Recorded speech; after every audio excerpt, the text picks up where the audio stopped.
We're back. It's the Horns Up Talking Texas podcast. Fisher Tosopoulos, DJ Nikki, Snacks, Credder. We're here for a quick instant reaction post game to Kansas State. We win by the tune of 33-30 in overtime, despite leading the game 27-7 at the end of the third quarter. Not at the very end of the third quarter, because Kansas State scores to make it 27-14, but towards the end of the third quarter, the Texas Longhorns are up by 20, 27-7. Maalik Murphy comes out guns blazing. He is March in this one, in like a lion, out like a lamb, completely sucked balls in the second half of this game. Couldn't hit the red side of a barn. Two of the worst picks I've ever seen in my life, and he threw a bad one last week. Jonathan Brooks, our hopefully, all conference, all nation running back, fumbled the ball, which was very detrimental. And the Kansas State Wildcats, who won the Big 12 championship last year, really capitalized on a lot of our turnovers. And Will Howard, who's a veteran quarterback in college football, didn't make many mistakes in the second half and really threw a really good game. And if it wasn't for Kleiman throwing his nuts in the bump, and trusting his defense and not trusting Maalik Murphy like he had been doing in the second half and going for the field goal, this could be a very different outcome that we're discussing. But our defense gets to stop when they needed to, as been the story the entire season. So here we sit, 8-1, 33-30. The number 7 Texas Longhorns take down the number 23 ranked Kansas State Wildcats. 11 a.m. kickoff Central. It was hot. It was a tough one, but we came out on top. What are your guys' thoughts? Maybe give me a star of the game if you had one, and your biggest takeaway.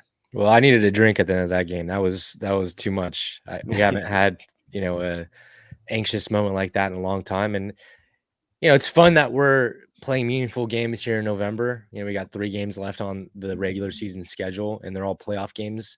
So, it's always going to be like this as you get deeper into the season. But it's exciting that Texas has been able to put together wins like this and keep us interested in November.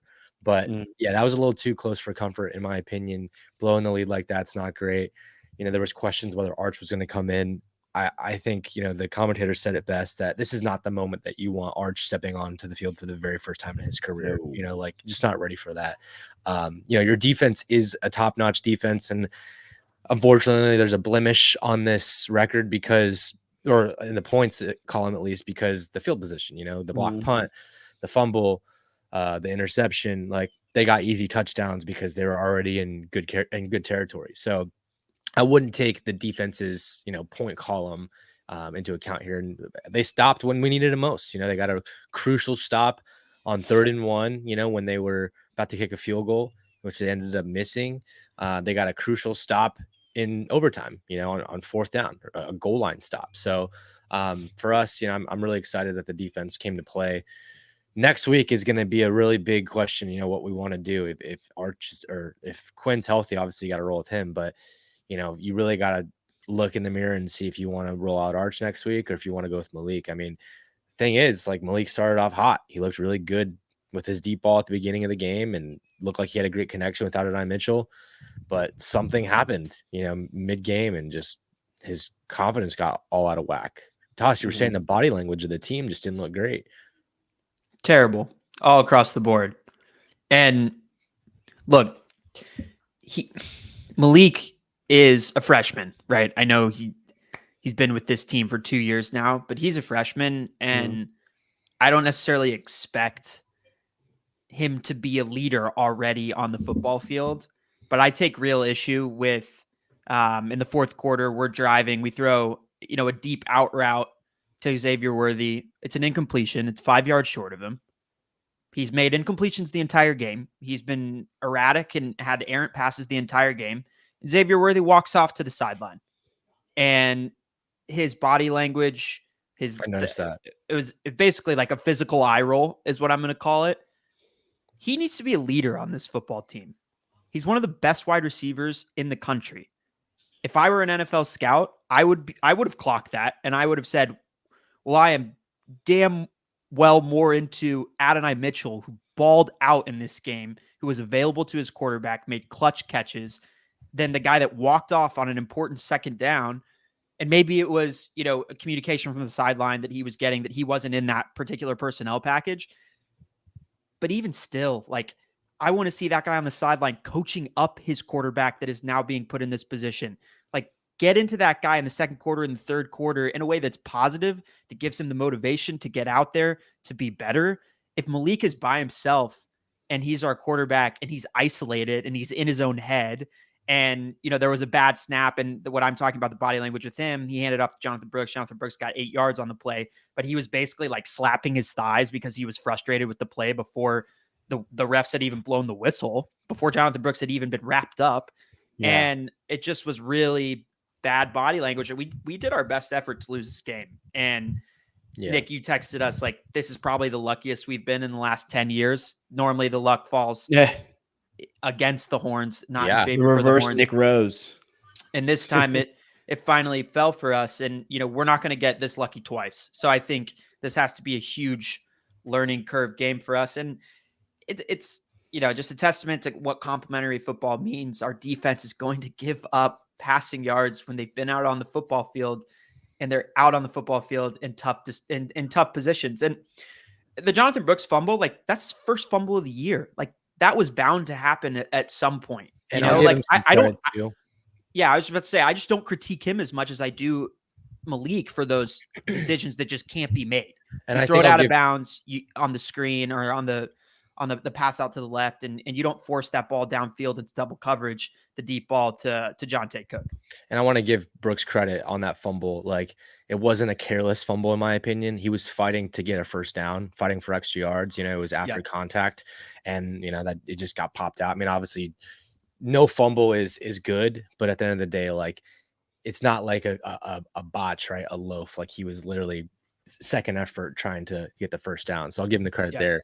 But yeah, I mean, when I say like this is the most luck we've had in 10 years, like, obviously there was bad things that happened throughout the game to us, bad penalties, turnovers. Obviously they come back, they score 3 touchdowns in 4 plays. The luck that I'm referring to is missing the extra point, right? The botched snap, the chip shot that they missed for 3 points. And that's 4 points they left on the board right there. Yeah. That could have gone their way. And then of course, Climbing going for it on 4th down and ultimately not getting it in OT. So I don't mind. I don't mind that call though. Honestly, I did. Yeah. I thought it was a bad call. I agree with the commentators. I think Joe Klatt was saying that it was stupid. I agree with him. I mean, their offense had balled the last 2.5 quarters. I don't necessarily. And their defense had balled too, and Maalik couldn't do anything. I see both sides because at one side, what's the current trend is that K-State's been dominating, in the second half. Our offense hasn't been able to do much. Maalik has not been efficient. The run game has started to basically diminish.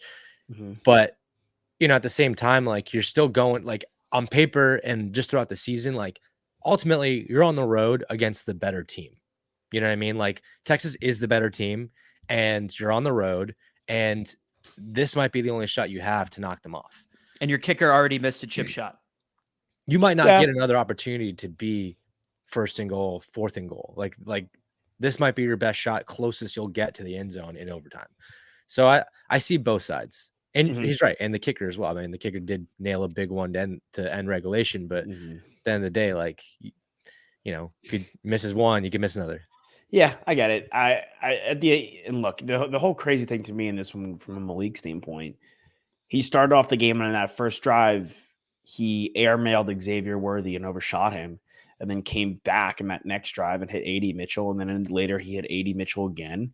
And it looked like he really found his footing. And he started off like 10 of 14, 11 of 14. He was firing on all cylinders. The zip was great. And then out of nowhere, he just completely crumbled. Balls were behind, balls were late, balls were overthrown.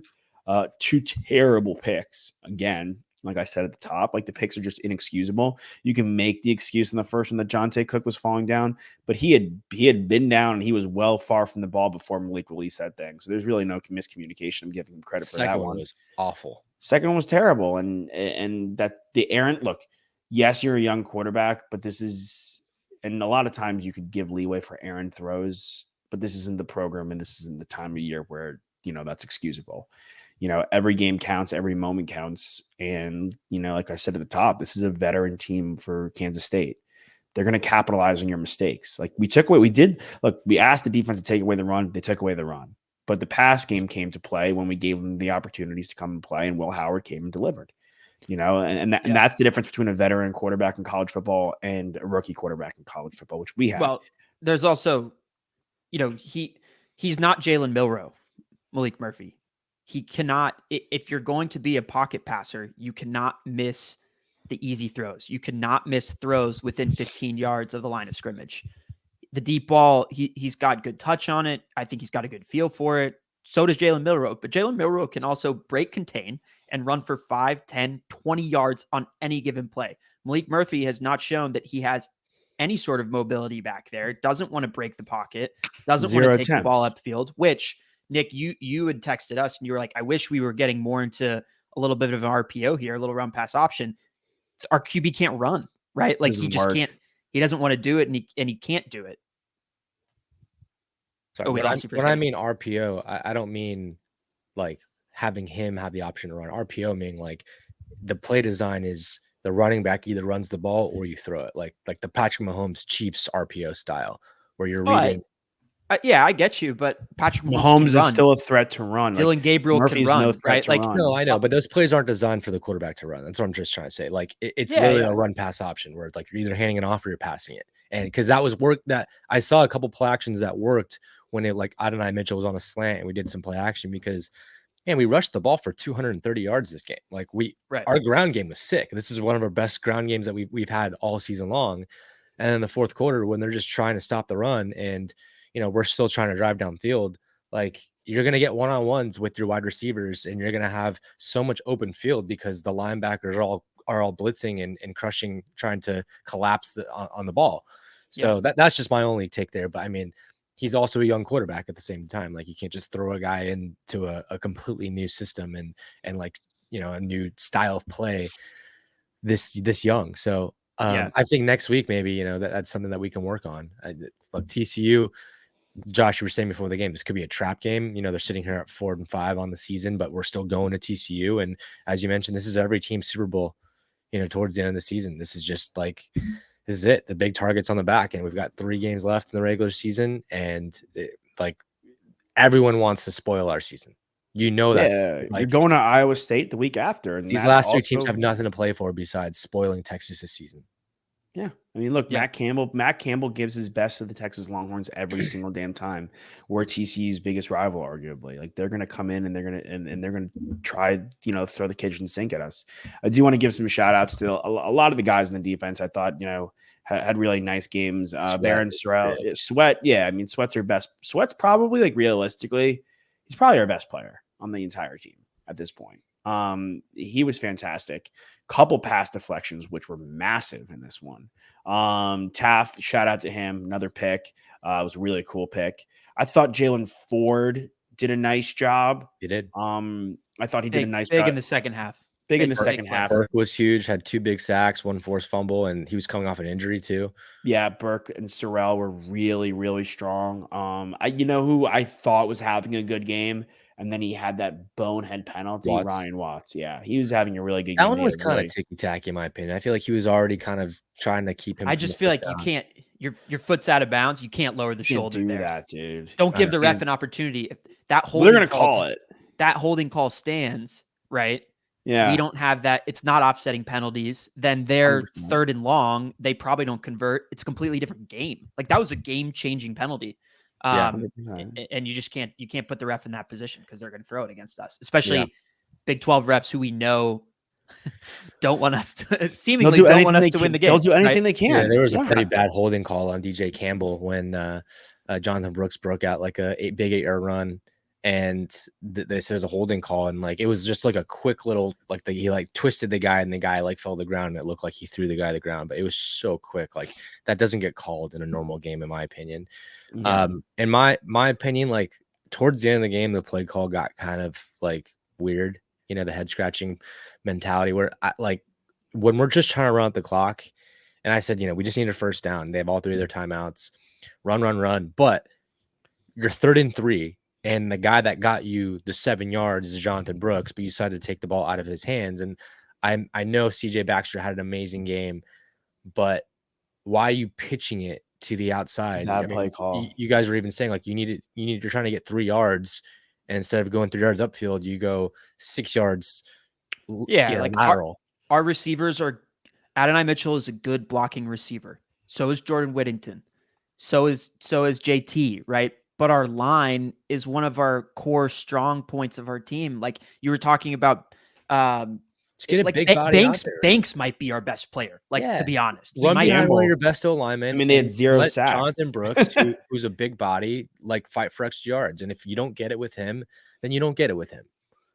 Yeah. They had 100%. They had 0 sacks, and it's not like our quarterback's a pocket passer. He's not going anywhere. Right. So he's literally just sitting there he's a sitting duck for you, and they had 0 sacks. I'm completely with you. Like take Brooks, who we want to keep throwing around. Who's their best player? On offense, he's definitely been our best player all season. And you run him up the gut. You send it north-south. Like you don't go east-west in this thing. Don't go behind the line of scrimmage to a pitch on our freshman running back. It's just like it's Sark's Achilles heel is consistently trying to get too cute with it and trying to outthink and play chess. And sometimes you just got to go and play checkers and keep it casual. And keep it he's got a little bit of Brandon Staley in him. A little too much. I do want to give one more shout out to Derek Williams, young safety. I think he plays a really good brand of football. I'm really excited about him. But by and large, like, look, it was really ugly to let them back in the game. But once they got back in the game, a typical Texas team 5 years ago, we would have lost this game. Crumbled, would have lost the game. We would have broken the defense. Like right when the defense was about to break, like the levee was about to break. It's 4 down territory in your guys' mind. They're on the goal. Like it's an overtime. All they need to do is score. They threw 7 different kinds of smoke at us, and we stopped them every which way they ran. There was so many, they didn't carry old plays with them. They didn't carry that, big chunk play in the past to start overtime for the Wildcats with them. They didn't carry the missed sacks they had honestly, up until that point. And they had a few. Will Howard had slipped a couple sacks. They didn't carry that with them play to play. It was the mentality on the defense, if we're talking about body language of the offense, I thought the mentality of the defense and the defensive line. It's a 180. It's a 180. It's completely different. You mentioned Barron Sorrell just almost in passing. Like he made a game-saving tackle. Oh my God, yeah. To get them to 3rd and short when they were in the red zone, and then we stuff them on 3rd and short, right? Bad play call by them. I'm sure Kansas State fans were like, what are we doing? Why are we we're 3rd and short, and now our quarterback is catching the ball in the gun 6 yards behind the line of scrimmage. Now he has to get past Sweat and the rest of these Texas Longhorn defensive linemen. We stop them. They miss that field goal, right? That completely changes the game. And even when they're driving at the end of the game to make them hit a 45-yarder, like our defense doing enough there. We saw them completely break right against the Oklahoma Sooners, who scored a touchdown at the end of the game in a similar situation. So a lot in praise to the defense, PK, keeping those guys engaged. They were on the field a lot, but they remained steadfast. And Sorrell, that play was a huge part of the reason why we were able to win. I mentioned almost like, it wasn't a joke, because obviously that's an important phase of the football, special teams. But Sanborn had a punt blocked. He also had a couple of punts that weren't great. Probably his worst showing. That doesn't help. But Burt on the other side was perfect in this game, and we really needed him to be. Clutch field goals. Making a overtime field goal. That's probably one of the most nerve-wracking things to do in college football, because if you miss it, you pretty much lose yourself the game. Shout out to Burt. I'm curious to see how the committee feels about this game, because as we've seen before, we know that we just got to win games. Well, how do you feel about it? That's plain and simple. Well, listen, hear me out, because obviously we see what they have to say about strength of schedule, what they have to say about close games and all that stuff. They literally analyze every little thing. So I'm not they can go either way, right? Where they can say Kansas State probably should have won this game. They had one really bad missed field goal. They had a miss extra point, the overtime, they went for on 4th down. Like they easily could have won this game. We threw ourselves out of it. We blew a lead. But on the flip, they could also say, well, Texas didn't have Quinn Ewers. There was just a lot of ticky-tacky things that happened in this game, and quite the reverse as well. We had some bad turnovers, this is not a good showing of Texas. So I'm curious to see what the committee says. Maybe they just chalk it up as a wash. Okay, so let me ask before you go, T. I just want to ask you, like, try to be as unbiased as possible. How do you see it? Because in the two scenarios you laid out, I mean, when you posed the question, I immediately knew where I lied. Okay, based off what I've seen. My gut reaction is that we just beat a ranked team. We just beat a ranked team with a backup quarterback. I'm with you. That's my reaction too. Because look, when what is the college football committee's job? Yes, they have to take into account strength of schedule. They have to take into account records. But their ultimate job is to put the best 4 teams in the nation in the college football playoff. That is their ultimate job.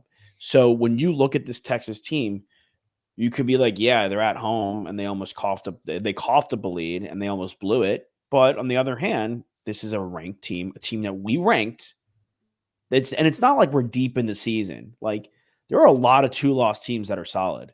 They could have put Rutgers in there, who had a pretty decent showing up until the end against Ohio State Buckeyes. They could have put and you're right. You said it perfectly that they ranked, that they chose to put K-State in there, that they believe is a top 25 team in the nation. Yeah, it's not like they're going off somebody. The rankings are out. K-State in their mind is a top 25 team in the nation. The number 23. So Texas, with a backup quarterback, beat them. So what does that show you? And he displayed that he's a backup quarterback. It shows you that Texas they're pretty well coached, good defense, and then at full health, it's probably a very different game. And I think the committee did that with why they ranked us ahead of OU. I think that you could point to it right there.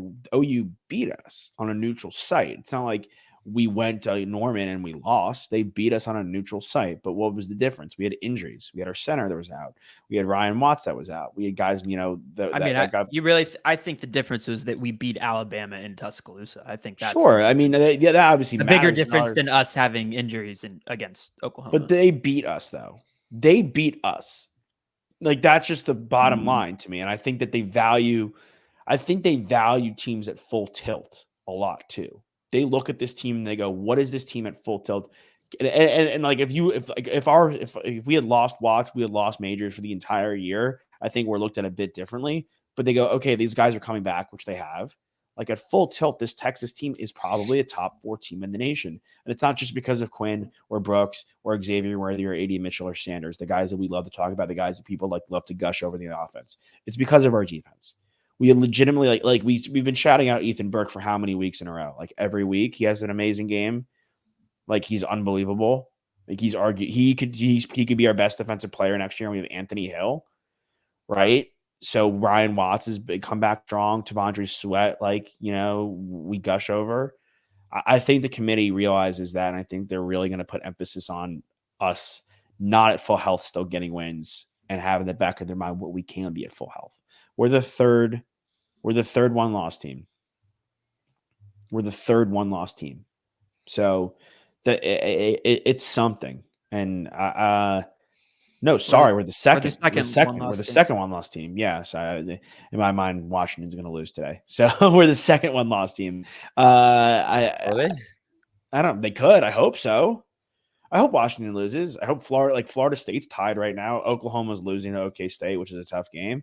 I hope all these teams around us crumble. It only helps us. I know that, as we said last show, that like Florida State has a cakewalk on their schedule, but they also have a big target on their back. Every single team that they're playing thus forward, it's their Super Bowl. And it's not like they're easy come-by wins. I mean, you're playing against Miami, who's like one of your biggest rivals, and then Florida, your other biggest rival. You have 2 rivalry games in the last 4 weeks of the season. So, and Pitt's they're not great this season, but they've had some talented teams in the past. And no one plays spoiler like the Pitt Panthers, let me tell you. Yeah, just really quickly, Kansas State, the committee had to rank the team somewhere, right? Like they had to put together a ranking. That's their job. And they did that. And Kansas State was ranked, right? They were the 23rd team based off of the committee's ranking. After watching Kansas State play in that game, I do not believe that they are a top 25 team, despite Will Pollard's incredible play. And I thought he did one thing that was really, really good. Is it Pollard or Howard? Did I just Howard? Howard. Yeah. Sorry. You're already on to Sunday. Tony. Will Howard's excellent play, and I thought he did one thing against the Texas Longhorns that other QBs have had a lot of success with, which was he broke contain of the pocket, he broke out, he extended plays, and then that gave time for his wide receivers to get open, right? And our DBs can't cover for forever. No DBs can. But I mean, if we tackle better at the end of the third quarter, and that isn't like a reminiscent touchdown of the Texas Tech game from the 2000s, like in Crabtree's touchdown, like we might stop them in the red zone and hold them to a field goal. It's a totally different game. If Maalik Murphy doesn't make, like, this game, we could have beat them 35-7, like, actually. And I think that's probably what should have happened. And especially I think if we had Quinn Ewers, I think that's more so of what the score would have been. So I feel a little bit worse about both of these teams, to be honest with you, if I'm the committee objectively looking at them. I don't feel that terrible about Kansas State, honestly. I feel like you're being a little harsh on them. They came all the way back and they put themselves back in this game in a different way than they typically do. I'm giving my ranking right now, though. This is what I know. I'm just saying. My question is, if everything stays the way it is, like the 1 through 7 teams all take care of business this week and they all win games, and let's say Alabama beats LSU, they're jumping us, right? 100%. But we beat them. Yeah, but Oklahoma beat us. It's not just about it, because I think we can honestly assess, and I feel like this is the way that the committee did it. They can honestly assess our team in Oklahoma and say that they believe Texas is a better team, even though Oklahoma won on a neutral site. Like, and I think that if we ran the Texas OU game, the Red River rivalry 10 times, like, we might win 6 miles and they might win 4. Like, that just might win 9. We probably wouldn't beat them 9 out of 10 times. But I think we would win them more than 5. Yeah. And I think they're taking all of this into account. Look, Ole Miss, like, I don't think Ole Miss can jump us unless they beat Georgia in 2 weeks. And they played a close game against A&M. They played a close game against A&M. There's no way Penn State is jumping us. Oklahoma, like you said, Josh, is losing in the Bedlam game right now. I expect that the final result of that game will be crazy, will be a tight game down to the wire. But I do believe that if LSU has if Alabama has a convincing win over LSU, that they'll likely jump us. And I wouldn't be surprised. I don't think they're going to have a convincing win. I think this is the time to put your money on Mr. Daniels to win the Heisman before it gets too late. Would be my 2 cents to the world. But yeah, there's a lot of football left to be played. And look, I get maybe they're not a top 25 team going forward. They won't be Kansas State, but like, I don't know who else you're going to put in North Carolina. They've had a couple of like weird losses. Like, they lost to Virginia Tech, who's won like 1 game. So, like, to me, like, it's 20-40 anyway, they're all kind of the same team, right? Like, it's like, who are and you go Oklahoma State, you could probably put in and probably will get in if they take care of business versus Oklahoma. So again, we're 1-0 on the week, we're 8-1 on the season, which is, it really is amazing. I know, like, I know our hopes are so high and our aspirations are so large, but the turnaround from last year, the turnaround from years prior, turnaround from Sark's first year, like, everything is really moving in a nice direction. The fact that we're talking and highlighting defensive linemen, the fact that we're highlighting offensive linemen, feels good. It's insanity. That's SEC stuff. Exactly. It's like, we have got, if we're sitting here debating that our best players on the team are defensive and offensive linemen, it's a completely different football program than one that we. Yeah, I mean, you look at like Alabama and LSU and Georgia, and you look at who are the top guys taken in their drafts. Right. Jalen Carter, Will Anderson, like big offensive linemen all the time. Like Andrew Thomas. Exactly. That's what you want to build when you're building a program and you want to put guys in the league. Mm-hmm. Yeah, absolutely. I definitely want to wishing Quinn a speedy recovery. If Maalik is playing next week, the one other thing I just want to mention, like, I felt like he was telegraphing a lot, like first read. And there was that swatted pass at the line of scrimmage that they almost, if it had gone closer to one of their defenders, probably would have been another interception. So I think it's just another thing of his to address. There was one thing that I loved. Obviously, the deep ball looked good early on today, but there was one play in particular in the fourth quarter when it was 4th and 4, and we completed it to JT. Yeah, I couldn't believe he made that throw. Clutch. It was a great throw, but what he did was he literally he deked the defender by pointing to Brooks, like, go that way. And he pointed that way and threw, like, really quickly. Like, it was just a quick split little, like, pump in his mind. And it honestly worked. It worked a It little works. Go watch last week's tape of Will Levis throwing 4 touchdown passes. I think on 3 of them, before he went deep, he did a slight shoulder to look at the check down to get the DB to right, and he hit DeAndre Hopkins over the top. Like, it's little things like that. But it's football IQ. Yeah, he's a good player, that Levis kid. And I watched shout out Max Loeb, fellow Believe host. He did a really cool breakdown about him. But the thing on Maalik before we rock, it's just like a tale of two tapes every time. It's so black and white. It's either awesome and epic, definitely or it's a like Gemini for sure. It's a completely like boneheaded, like, dude, what are you thinking decision? Like how is that the move? But I will say, like, he does, like we said on Thursday, like, he makes quick decisions. Whether they're good decisions or bad decisions, at least he doesn't hold on. Like yes, the offensive line was fantastic with 0 sacks, but it's also a testament to Maalik Murphy. Like, 0 sacks is a testament to the quarterback too. Like, you're not holding on to the ball too long. You're getting that thing out. Yeah. So we just gotta hopefully turn some of those. We want the reaction afterwards to be the celebration, arms up in the air, not the why did I make that throw? Why am I scratching my head right now? Maalik Murphy's actually an Aquarius, so just like me. There you go. Like that's when my camera went kaput and booted me because I got his sign wrong. We'll see you guys next time. We'll see you with Quan. Shout out to Quan. I don't know if you guys saw him. Do you guys see him on the sideline at all? Yeah, no. He looked good. He looked good. He looked good in not his as good as he looked when he was on that horse, but no, not as good as the horse pick, but solid. Fisher Desopoulos, you can't see him, but you saw him. DJ, Nikki, Snacks, Crowder, get your horns up. We'll see you guys next time. Great win. Hook 'em.